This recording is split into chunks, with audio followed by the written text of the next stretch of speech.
Hello.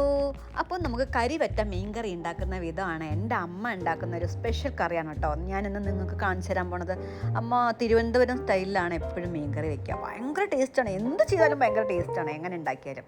അപ്പോൾ അതാണ് ഞാൻ നിങ്ങൾക്ക് ഇന്ന് കാണിച്ചു തരാൻ പോണത്.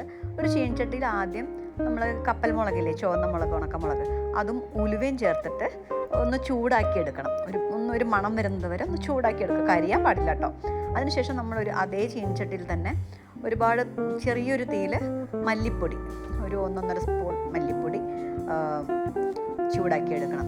കുറച്ച് നേരം നല്ല ഫ്ലെയിമിൽ വെച്ചിട്ട് പിന്നെ അത് ഓഫ് ചെയ്തിട്ട് വേണം ചൂടാക്കാൻ. എന്ന് വെച്ചാൽ ഒരുപാട് ബ്രൗൺ കളർ ആവണ്ട, അതിന് മുന്നേ തന്നെ നമ്മൾ എടുക്കണം. പിന്നെ കുറച്ച് ചെറിയുള്ളി വേണം, നാളികേരവും വേണം കേട്ടോ.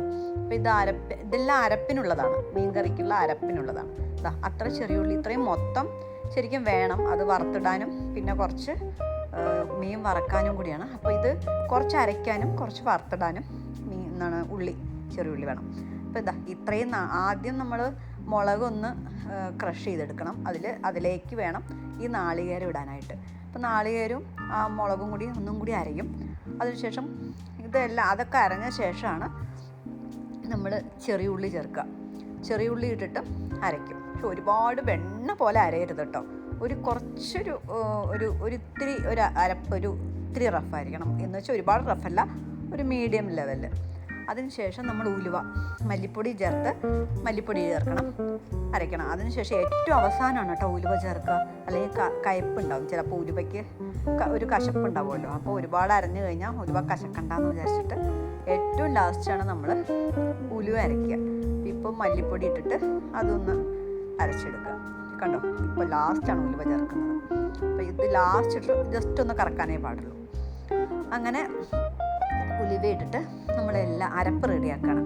അതിനിടയ്ക്ക് നമ്മൾ ശരിക്കും പുളി വെള്ളത്തിലിടണം. പാവം അമ്മ ആ തിരക്കിൻ്റെ ഇടയിൽ പുളി വെള്ളത്തിലിടാൻ മറന്നുപോയി. അപ്പോൾ അരപ്പൊക്കെ റെഡിയായി. മീനിന് മെയിനായിട്ട് നമ്മൾ നോക്കേണ്ടത് ആ അരപ്പ് കറക്റ്റായിരിക്കണം. കറക്റ്റ് മണവും ടേസ്റ്റും എല്ലാം കിട്ടുന്ന അരപ്പിലാണ്. അതിലേക്ക് ഒരു ചെറിയ നാരങ്ങയുടെ വലിപ്പത്തിലുള്ള പുളി എടുത്തിട്ട് ചെറിയ ഒരു നമ്മുടെ കൈക്ക് നമ്മുടെ കയ്യിലേക്ക്. ഇതൊക്കെ ശരിക്കും പറഞ്ഞാൽ 1 കിലോ മീൻ കാണുമ്പോൾ നമുക്കറിയണം അതിന് എത്ര വേണം എന്നുള്ളത്. കണ്ടോ, ആ ഒരു മീനൊക്കെ ഇങ്ങനെ അരപ്പ് റെഡിയാക്കി ആ പുളി പിഴിഞ്ഞൊഴിച്ച് ഇത്രയും തിക്കായിട്ടുള്ളൊരു ഗ്രേവി ആക്കുക. അതിനുശേഷം ഈ മീനെല്ലാം അതിലിടാം. കുറച്ച് കഴിഞ്ഞ് മീൻ വേവുന്നത് വരെ നന്നായി തിളയ്ക്കണം. പാകത്തിന് ഉപ്പും ചേർക്കണം കേട്ടോ. പാകത്തിന് ഉപ്പും ചേർത്തിട്ട് നന്നായിട്ട് വേവുന്നത് വരെ തിളപ്പിച്ചിട്ട് കറിവേപ്പിലയും വെളിച്ചെണ്ണ ഒഴിച്ചിട്ടാണ് നമ്മൾ വാങ്ങി വയ്ക്കേണ്ടത്. അപ്പോൾ നല്ല ടേസ്റ്റാണത്. നമ്മൾ ഈ തിരുവനന്തപുരം സ്റ്റൈലിലാണ് ഈ മീൻ കറി. നമ്മുടെ പാലക്കാടൻ രീതിയിലുള്ള കറിയല്ല ഇത്. ഇവിടെ ഇങ്ങനെയല്ല വയ്ക്കുക. അപ്പോൾ തിരുവനന്തപുരത്ത് ആണ് ഈ രീതിയിലുള്ള കറി വയ്ക്കുക. അമ്മ എപ്പോഴും ഞങ്ങൾക്ക് അവിടുത്തെ രീതിയിലുള്ള കറി വെച്ചതുകൊണ്ട് അതാണ് ഞങ്ങൾക്ക് ഏറ്റവും ഇഷ്ടം. ഇവിടെ വയ്ക്കുന്നത് വേറെ രീതിയിലാണ്. അതുകൊണ്ട് ഞങ്ങൾക്ക് ഏറ്റവും ഇഷ്ടം തിരുവനന്തപുരം സ്റ്റൈലിലുള്ളതാണ്. ആ രീതിയിലാണ് വെച്ചിരിക്കുന്നത്. അപ്പോൾ അടുത്തൊരു വീഡിയോയിലും വീണ്ടും കാണാം. ബായ്.